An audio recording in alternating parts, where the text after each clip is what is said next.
Thank you so much for joining us here today. As of today, we have 277 positive test cases, 38 hospitalizations, about 3,000 completed tests. We're also sad that yesterday we had our third and fourth fatality. I also want to make sure that people in the public and media know when they check the COVID website, it's updating daily at 4 p.m. With the information that we have at that time. That doesn't mean there might not be additional updates, but it is at least updating every day at 4 with the numbers as we strive to balance, of course, the urgent need for public transparency with the work that's being done every day. The two that passed away on the last day, a gentleman in his 60s in El Paso County, who also had a connection to the woman who was in her 80s, who was the first Coloradan to succumb to the virus. The second was in Crowley County. We're certainly keeping their families and our communities in our hearts and thoughts. My condolences go out to the families and loved ones of those who have passed. This also underscores the need to protect our vulnerable populations and people in their 60s, and especially people in their 70s, 80s, and 90s, and people of any age with underlying health, particularly respiratory conditions. What we are doing now, and the reason we're acting critically, is to reduce the spread of the virus so that we can avoid a catastrophic breach of our healthcare capacity in the coming weeks. I want to thank our 24/7 workers, our state employees, the people at the Emergency Command Center, healthcare workers across this state, really everyone on the front lines of this crisis for your incredible work. Thank you. Since I addressed the media this last Wednesday, we've taken additional executive action to reduce the spread of the virus. A public health order was issued limiting gatherings to 10 people or less to limit community transition. We also updated a public health order to include the temporary closure of nail salons, hair salons, spas, tattoo and massage parlors, horse racing, and off-track betting facilities until April 30th to limit the spread of COVID-19. That's concurrent with the order around in-restaurant dining and bars.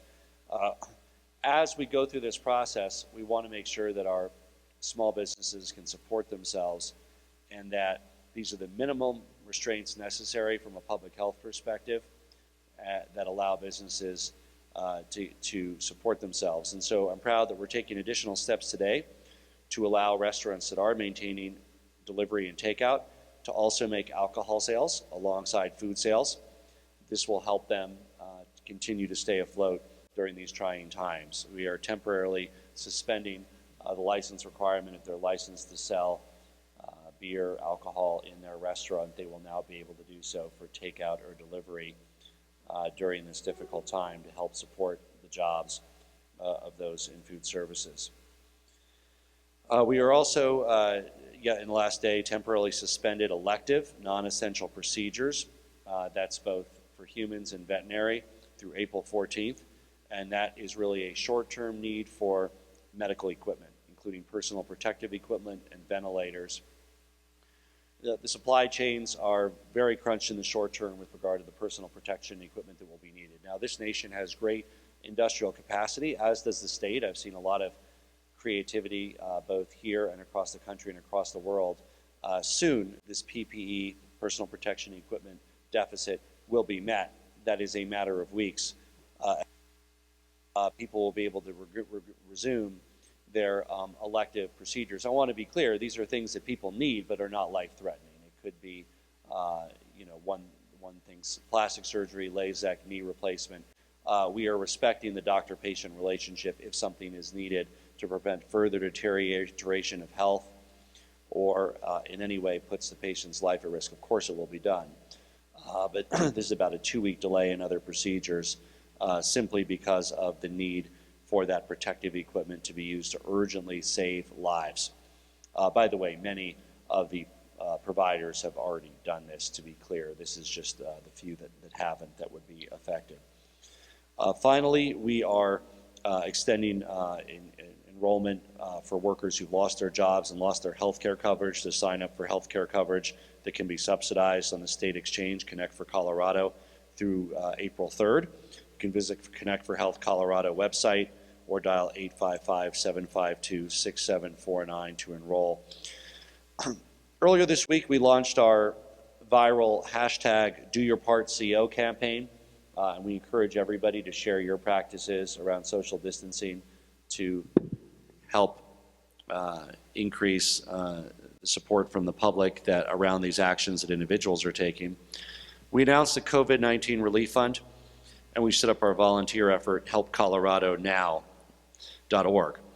I'm very proud to say that on the helpcoloradonow.org front, philanthropists, individuals, donors large and small, companies have donated about $3.8 million, and that includes $318,000 raised online from over 2,000 individual donors in working with Mile High United Way. We deeply appreciate your help, and if you do have the ability, please support our fellow Coloradans at helpcoloradonow.org. On the volunteer side, I'm proud to say that Coloradans are stepping up. We've secured commitments from 4,342 individuals to be willing to help in this crisis.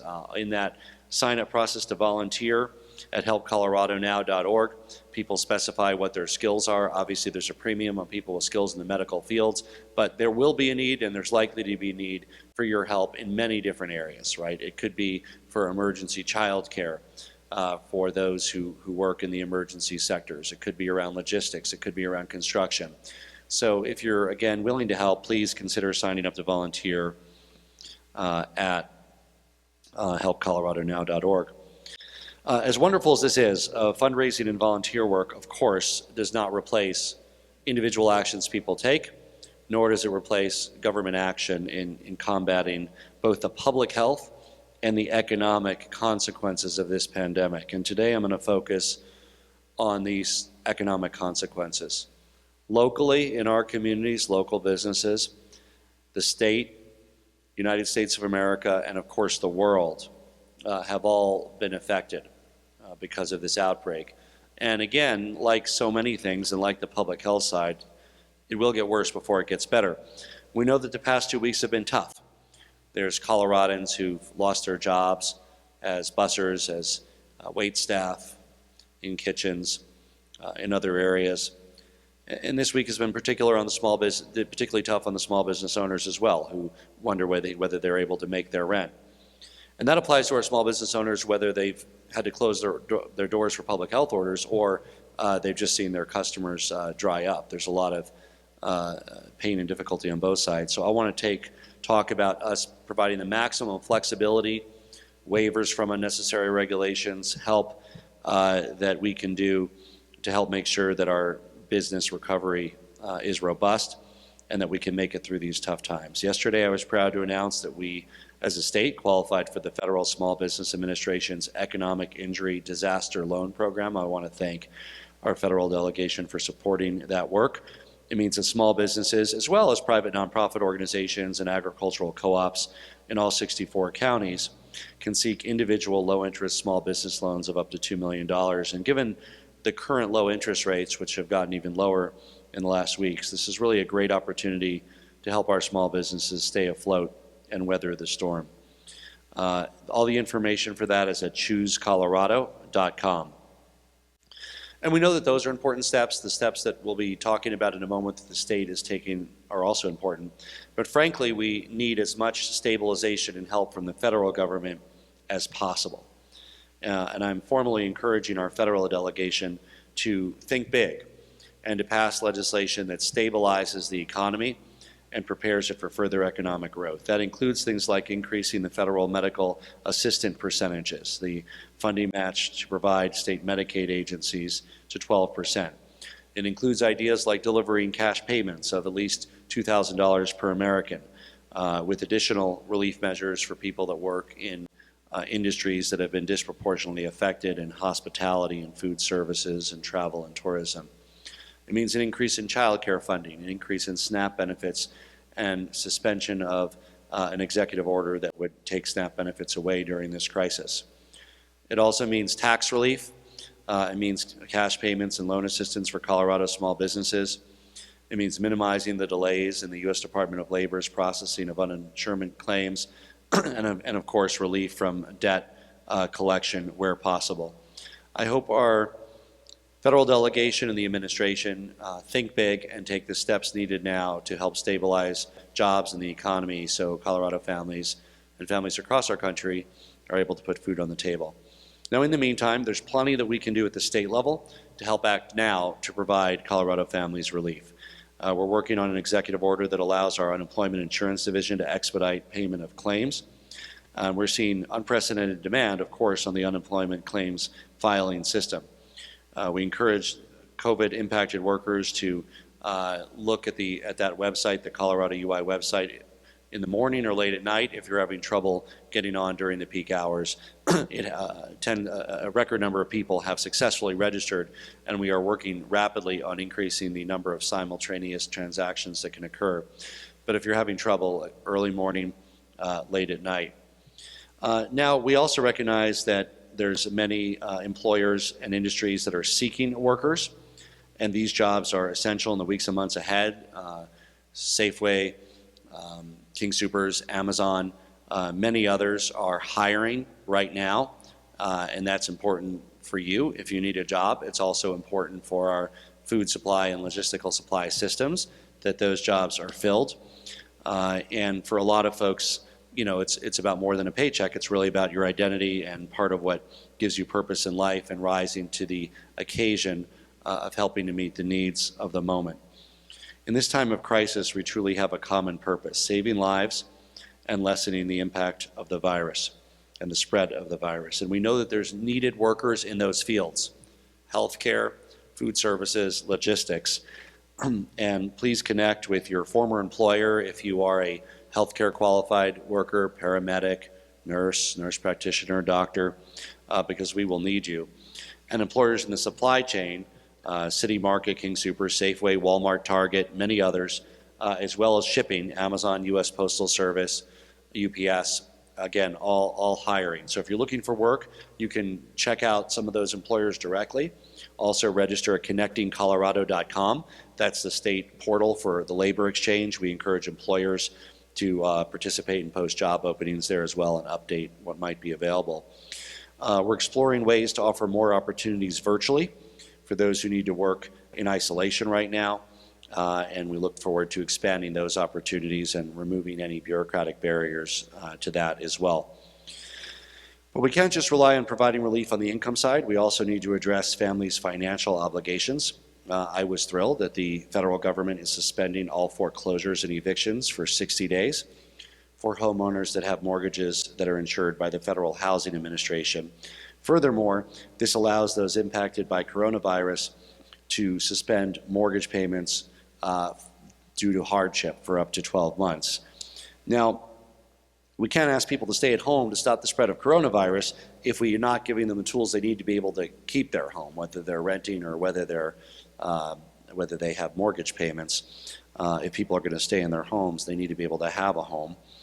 And that's why we're taking additional state action on top of that federal action, really consistent with its goals. In addition to this federal action, we're taking action at the state level. And of course, we're encouraging the private sector to help as well in providing relief from evictions, foreclosures, and utility shutoffs. And I know that this crisis is impacting everyone differently. We want to ensure that people aren't losing their home or utility service because of the public health emergency that wasn't your fault. The spread of the virus is not your fault. You should not lose your home or your utilities simply because a restaurant forced to close down to prevent hundreds or thousands of Coloradans from dying.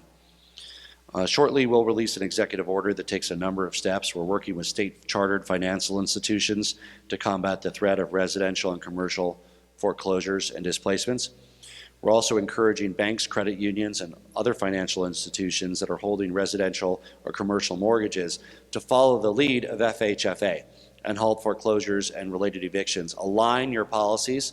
The creditors should align their policies with FHFA, the biggest, but the others need to align their policies with that for this to work systemically to ensure that these temporary income reductions and job loss are not amplified in the loss of people's homes. In addition, I'm further requesting that financial institutions consider providing a 90-day deferment of payments for consumer loans. That includes residential, commercial, refis, auto loans, student loans during this period.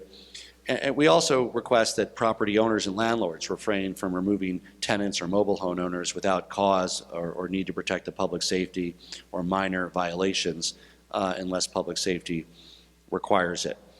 I'm also requesting that property owners and landlords refrain from imposing any fee for the late payment or non-payment of rent until April 30th. And I'm requesting that municipal and county governments refrain from using law enforcement from carrying out evictions or foreclosures against Colorado families unless there is a threat to our public safety. I am, through executive order, ensuring that no state law enforcement resources will be used for evictions or foreclosures, and I'm asking our municipal police and sheriffs to follow suit. We have to prioritize our law enforcement resources during this crisis, and clearly the priority should be not enforcing eviction orders, again, unless there are a particular eviction order related to protecting the public safety. But in general, we need all of our law enforcement resources that we can get, and it's important that local jurisdictions, police chiefs and sheriffs issue similar guidance to what we're issuing with regard to our state troopers and other state law enforcement resources. On the utility side, we're requesting that all public utilities suspend service disconnections for delayed or missed payments. It's getting warmer out there, but there's still snow on the ground. We simply cannot leave families without heat or electrical power, especially when the public health situation is such that we want them to remain in their homes when possible. Xcel has already taken that step, but we want to make sure that the other utility providers across the state also are not disconnecting people in the middle of this crisis simply because they're unable to pay because they might have lost their job as on wait staff or busser or in the other areas.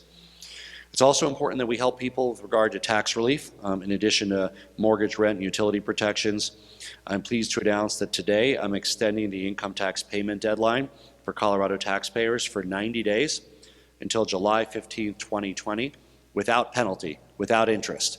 That includes all filers. All businesses, all individuals, all filers will have that 90-day extension. That goes further than the federal order. We know that many individual taxpayers and businesses have difficulty with this COVID disruption. Your impact to pay is affected by quarantine, by infection, by many other issues, and this is a critical step that'll help our businesses and families keep more money in their pockets while we weather this crisis. Now, while this extension is similar to the IRS extension, it goes further. Unlike the federal government, we're imposing no conditions, no caps on the amount of tax that can be deferred for the 90-day period. In addition, we're granting an extension for taxpayers who are required to make estimated income tax payments for the 2020 tax year. Estimated payments due on and after April 15th, but on or before June 20th, can be paid at any time on or before July 15th without penalty. Colorado has 2.5 million taxpayers, including individuals and businesses, and we hope that this gives them one less thing to worry about in the midst of this crisis. I'm also directing the Department of Revenue to work with local governments that choose to extend payment deadlines for property, sales, and use tax. So in our state, these generally have both a state and local component. And we want to make sure that if a city or a county wants to find a way to defer that, it may be state collected in sales tax in some areas. Our home rule cities generally collect it themselves, but it's a share between the state and the local. But I want to give clear guidance that where local jurisdictions would like to extend that 30 or 60 days, they have a more than willing partner at the state, whether we collect it or whether they're collected. Now again, we have to make sure we can get the technical implementation on that right. But for local jurisdictions to really look at those property sales and use tax pieces and see whether it makes sense in your community and whether your community can still balance its public cash flow by extending that 30 or 60 days, you will find a willing partner in the state. Those are primarily local taxes, but I want to work with local governments and take whatever action they need that allows them to waive penalties or fees during this crisis. And of course, some might also want to prioritize small businesses like bars or restaurants. So they might want to prioritize use and sales tax deferral around bars and restaurants, but they have a good partner in us in making that happen.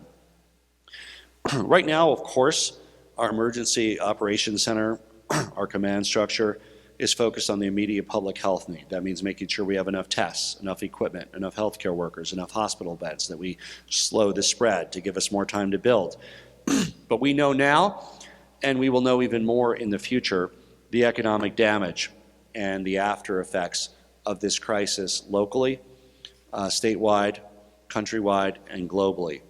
And Coloradans are counting on us to manage both the public health crisis, short and medium term, but also the economic crisis, so people can support themselves and that business is positioned for a strong recovery. To fill that need and to make sure we provide the best response, I've assembled a team of key economic advisors to help inform our decisions to navigate these challenging times. This council will be chaired by former U.S. Transportation Secretary and Denver Mayor and Vestar Capital Partners Managing Partner, Federico Peña. In addition, the council will be composed of Gary Arnold with Pipe Fitters, Deborah Jordy, Science and Cultural Facilities District, Dick Monfort, owner and CEO of the Rockies, Blair Richardson of Bow River Capital, Jim Crow, retired CEO of Level 3, and Brad Feld, entrepreneur and co-founder of the Foundry Group. All of these individuals have been willing to spend significant amounts of their time in the coming weeks and months in helping make sure that Colorado is structured to lead the way for an economic recovery. And I want to thank them for lending their private sector expertise, guidance, and eyes to any of the actions that are being taken on the public side. We will seek their advice in additional regulations that can be waived or deferred, or ways that we can, through tax deferral, allow capital formation to occur in the private sector. We will be supporting this council, this emergency council, with other officials, including our Treasurer Dave Young, Lauren Larson, Kerry Kennedy, Joe Barella, and Rick Garcia at DOLA. Will all interface with this group of private sector entrepreneurs that will also be expanded to look in different areas. Together, this group will look at all of the policy tools and resources we have to minimize economic damage that this public health crisis is causing. I want to welcome Federico Peña so he can tell you more about the short and long-term goals of the Governor's Emergency Council for Economic Stabilization and Growth. Mayor Peña. Thank you very much, Governor, and good morning, everybody. Let me first thank the Governor for your leadership, Governor. You probably haven't heard this enough, but I'm going to say it. Your decisive and bold action and your comprehensive strategies that he announced today and that he has previously announced are precisely the kinds of actions we need to protect the health and safety of Colorado citizens and also to begin to address the enormous economic impact that we're going to see on our state. So, Governor, thank you for that leadership. The Governor's asked me to chair this council. I'm happy to do it. By way of some background, some of you may know me primarily for my government experience, but for the last 20 years, I have been an investor, working both for a private equity fund and now the Colorado Impact Fund, which has invested in 10 Colorado companies over the last 5 years. I'm a senior advisor there, so I've had a good exposure to what has been happening to small and medium-sized businesses, not only in the state, but throughout the country. So I want to thank the Governor for asking me to serve. I'm happy to serve, and I want to thank my fellow council members, 2 of whom are here today, because this is going to take a lot of hard work. Betsy Markey is going to be our key coordinator with the entire cabinet, and I want to thank her. She's already been quickly at work on this effort, and we're going to get the job done. Let me begin by putting this in a global context, and the Governor referred to this, but this is to give you a sense of the enormity of the challenge we're going to face. This is a global economic challenges, the likes of which I have not seen in my lifetime. Think about this. The European economy was probably going to be flat before the virus. The Chinese economy is probably imploding as we speak. And now it's affecting our hemisphere, given all the trade disputes we've had. So both Canada, Mexico, the United States, and now South America have already been affected from a financial and economic perspective. And now we have the virus. So the extraordinary impact we're going to see on the state, not just on local businesses, but particularly on individuals, is unheralded. And we're going to need the kind of strategic thinking that the Governor has asked us to employ to help us not only get through this challenge, but to come out of it even stronger from an economic perspective. So in that sense, I want to discuss the fact that we're going to focus both on short-term and long-term strategies. Just to put this in perspective, I've already, Governor, spoken to a number of restaurant owners, and they are challenged. What do they do with their workforce? What do they do with their closed restaurants? Some of them were asking that alcohol be added. You did that today. They're very grateful for that. This morning I spoke to a small farmer in southern Colorado. He's worried about the value of the dollar, because if the value of the dollar continues to increase while the euro and other currencies go down, it will be harder for him to export his product throughout the world. So this is extremely complicated, and our task now is to focus both on the short term and long term. There are going to be two special emphasis that we're going to have. One is going to be on workers, employees, and the governor's already announced some immediate actions to address their needs. And the second is going to be on the business community, both small business in particular and medium and large businesses. And in addition to that, we cannot forget companies that are involved in international trade. So we're going to have to look at that also. The good news is that the Colorado economy is more diverse than it's been in many, many years. But we are not exempt from this economic challenge, and we are ready for the task. So, number one, the 7 members the governor announced today, I want you to know we're going to expand that group. We want to make sure we cover every economic sector of the state: hospitality, agriculture, energy, small business, financial institutions, transportation, infrastructure, utilities, housing, healthcare, and there may be others. So this is not the only group that is going to be working on this, as the governor just announced. We're going to have subcommittees with many more individuals to bring the best ideas and the best talent that we have throughout the state to give us the most effective strategies that we can then present to the governor and his cabinet so that he can then implement those as quickly as possible. So speed is of the essence here, because first of all, we've got to help workers and companies that are struggling right now.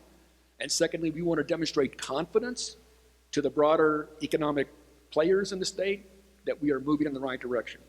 Let me summarize, and I'm not going to go through all of them, some of the short-term and long-term strategies we're going to be focusing on. In terms of short-term, medical costs, paid sick leave coverage for COVID-19 testing, treatment, and quarantine, strengthening the availability and utility of unemployment insurance, temporary tax deferrals, so the governor's already referred to, both for businesses and individuals, both at the state and local level. We need to remember that, for example, most of our property taxes are levied by the school systems. We have to work with them to figure out how they can give some support to property owners who are having trouble paying their property taxes. Small business loans. The governor's already established a relationship with the federal SBA and the local SBA. How do we get that moving along? Income tax benefits for reskilling and upskilling talent for the transition that we're going to have when we get through this. We may have a very different economy when we get through this. And how do we then train our current workers to be prepared for that new economy? Those are some of the immediate short-term strategies. There'll be more. In the long term, we're going to look at the countercyclical infrastructure stimulus investments in transportation. We know, for example, that we need to invest more in infrastructure in this state. Large capital stock, governmental bonds, we're going to examine all that. We've talked earlier about trade impacts. What can we do here in the state to alleviate some of the negative trade impacts? Ensuring and incentivize resilient, diversified supply chains, unemployment insurance, bankruptcies, etc. So this is going to be a comprehensive and a very broad, deep analysis of strategies we can bring to the governor and his cabinet. Let me end with this comment. And I don't want to be in any way alarmist, but this is going to be difficult. This is unique. The challenge we face is extraordinary. But thankfully, we've got great leadership at the state level, from the business community, from the civic sector, to get through this and come out stronger. It's going to take some time. So we're preparing for worst case economic impacts, but we're hopeful that we can ameliorate some of those, stop them before they become too enormous, and then come out of this even stronger. So I want to end by thanking all of you, because you, the media, have been critical, absolutely critical, in getting out the information that the governor has been outlining today and talking about some of the things that we're going to be doing, because there are lots of people out there who are worried and are concerned. And the reason I want to thank you and encourage you to do more of this is we have seen what has happened in other states where people are not paying attention. They're on beaches. They're doing things that are unthinkable. And so we need to continue to educate and inform Colorado citizens through your support. So, Governor, thank you very much for asking us to do this. We are backing you 100%. We're going to get this job done, and congratulations to you and your team. So we wanted to make sure that there was no delay in setting up this effort, because we know that both the health impact and the economic impact of this crisis are going to be really affecting a lot of Coloradans. Many of us will be affected by the public health crisis that's occurring. Somebody you know, your aunt, your uncle, your parent, grandparent, perhaps yourself, will have their health severely jeopardized. There will be loss. But all of us will be impacted by the economic side of this crisis. And getting this team going now is so important, rather than 2 weeks from now or a month from now, to make sure that we have this kind of input to minimize economic disruption consistent with the public health needs, and to maximize our ability to have an effective recovery in Colorado where folks can get back to work and earn a good living. And the people of the state are counting on this council and the additional business and worker representatives that they tap to begin this important work now. While we are moving forward with our public health response, we have the emergency command structure in place, we're scaling hospitals, we're acquiring more personal protective equipment, we're scaling up testing, we're doing all those things. We also need this effort to make sure that we can have a strong and robust recovery when this is all over, and it will be all over, and most of us are going to be just fine. It doesn't mean you won't be touched by loss. We hope to minimize that. But we're all going to be touched by the economic circumstances that we live under. I'm very hopeful that between our federal delegation and action in Congress is needed, the work we're doing at the state level with this new Emergency Council for Economic Stabilization, and the thoughtful leadership at the local level, we will be better prepared than any other cities and states in the entire country to weather this storm. But these times are difficult, but they will be temporary. Coloradans should know that we'll get through this together. We'll be well positioned for success. We're standing up our Emergency Business Council now to already think about how we can grow jobs and protect jobs throughout and after this global economic crisis. And at the same time, we're charging forward with bold actions on the public health response, including the additional steps that have been taken in the last few days, and providing additional relief consistent with the public health, like allowing restaurants to deliver beer and wine. Since they're already doing those deliveries, there's zero additional public health considerations, so we wanted to enable that as soon as possible. Any other restrictions that can be eased, we want to look at in as strategic a way as possible to make sure that we can expeditiously act to allow the market mechanisms to continue to grow our economy. I want to thank all of you for joining us. The first question I'm going to entertain is from a reporter that is submitting them remotely, which I can encourage you to do for future sessions, and we'll make that a feature of every press conference to avoid unnecessary risk. The question is from Erica Meltzer. Chalkbeat: how would a shelter-in-place order apply to food distribution in schools and any in-person preparations that school districts are making for long-term remote learning? First of all, we're never going to do anything that prevents kids from getting the food that they need. That's a priority. We also we want to make sure we aren't preventing kids from learning. While the in-classroom sessions have been suspended after spring break, school districts are they've made online plans to deliver those curricular vehicles. Students will not lose this year of education. They will be ready to graduate, ready to move on to the next year.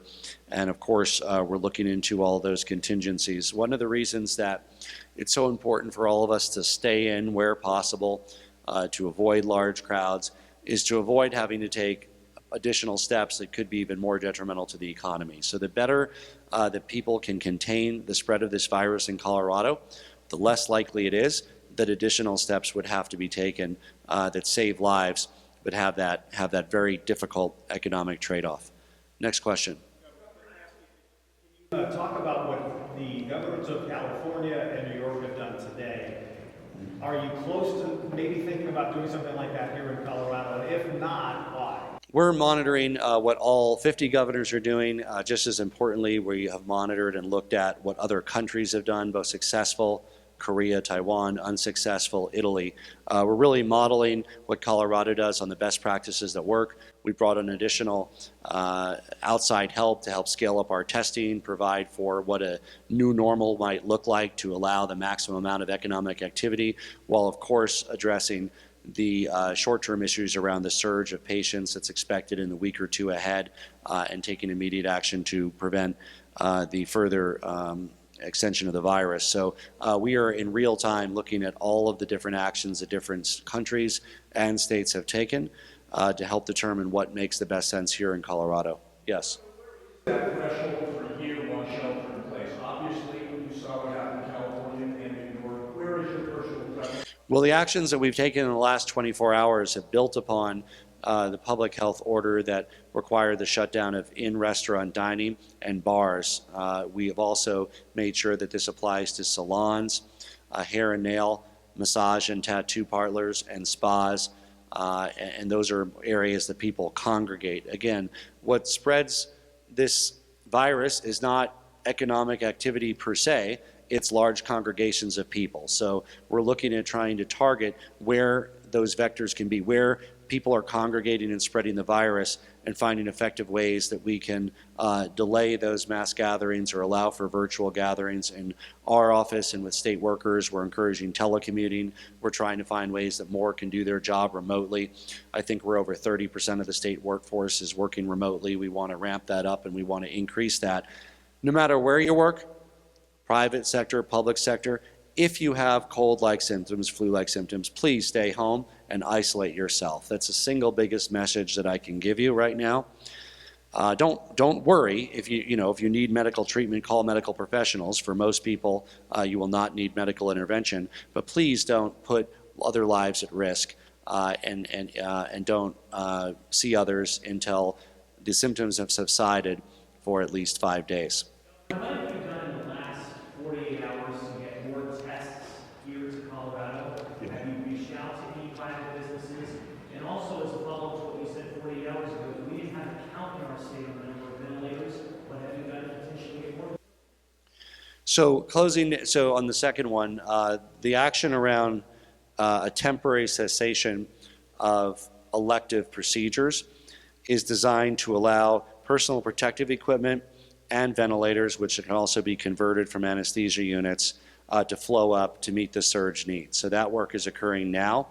And again, at some point when that short-term supply challenge is met, those procedures will be able to occur again, even during the healthcare crisis. It's not the coronavirus crisis per se that necessitates, from a healthcare perspective, the cessation of these surgeries. It is the equipment, short-term equipment crunch, and that includes ventilators as well as personal protective equipment.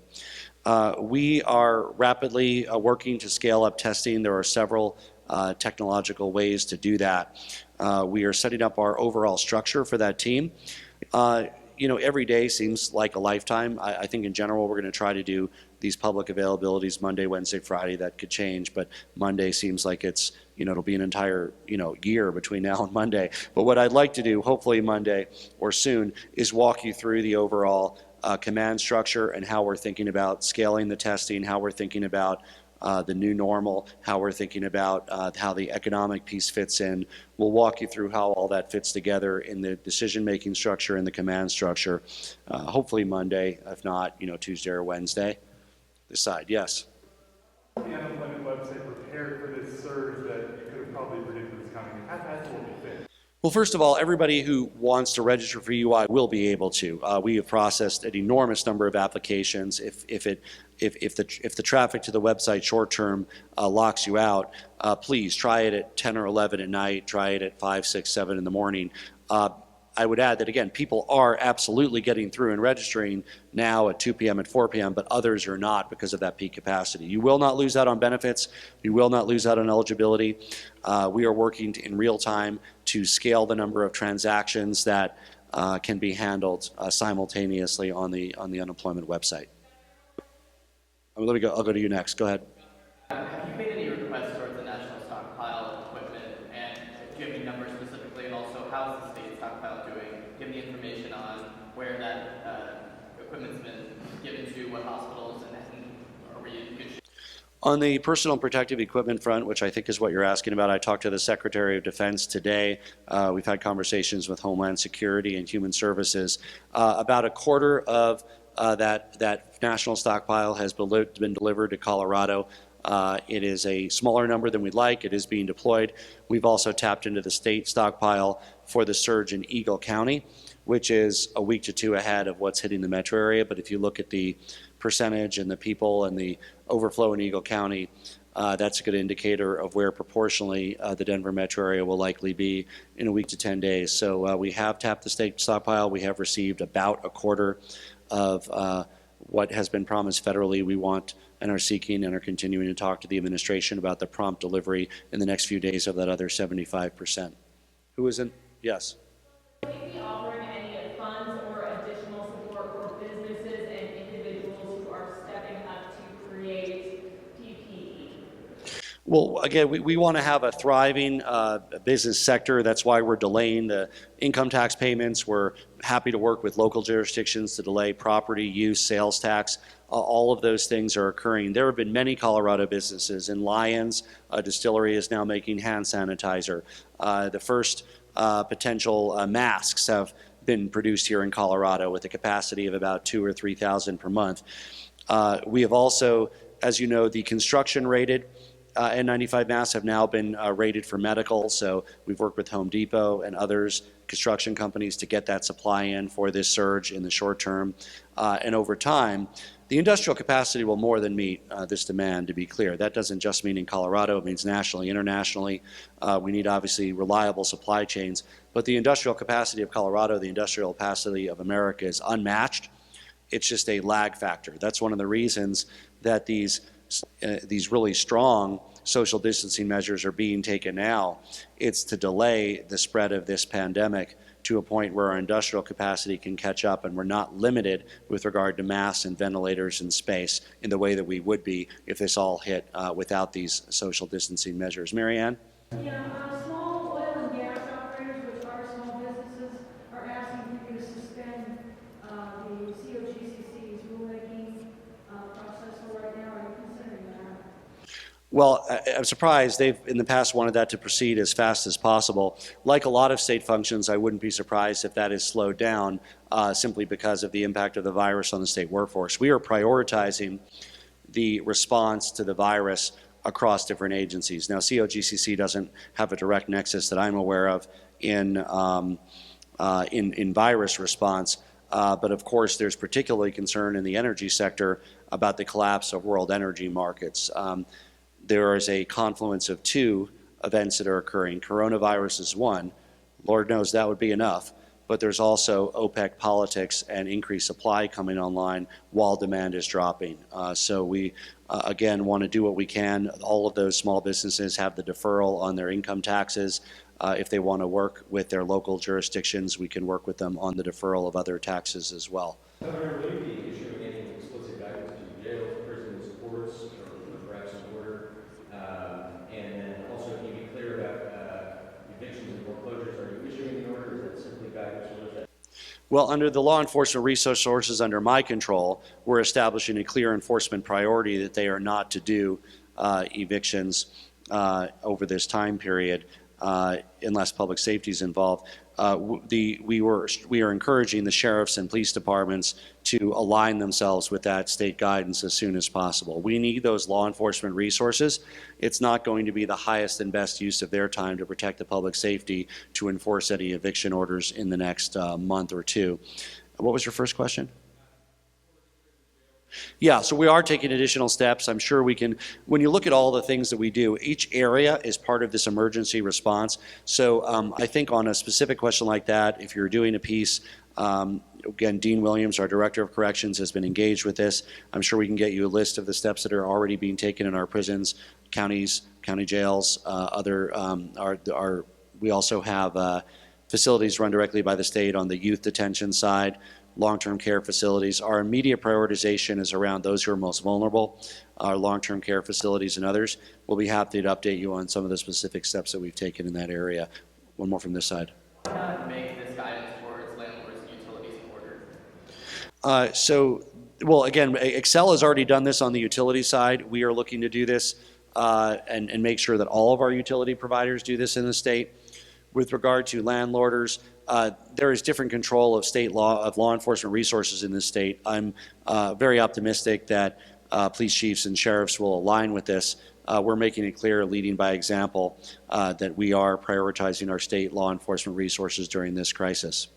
Governor, if you look at the response from Coloradans, the hashtag and all of that, the fact is there are some people listening and watching that think this is a government overreach. California said yesterday 56% of the population in the next 8 weeks would likely get this virus. Is there a number you have heard from here in Colorado? And if not, why not put that number out to make this more of a reality? We are in regular contact with our state epidemiologist, our chief medical officer. They've pulled in a larger group of folks, both through our GERC as well as at CU, that are modeling the different public health outcomes here.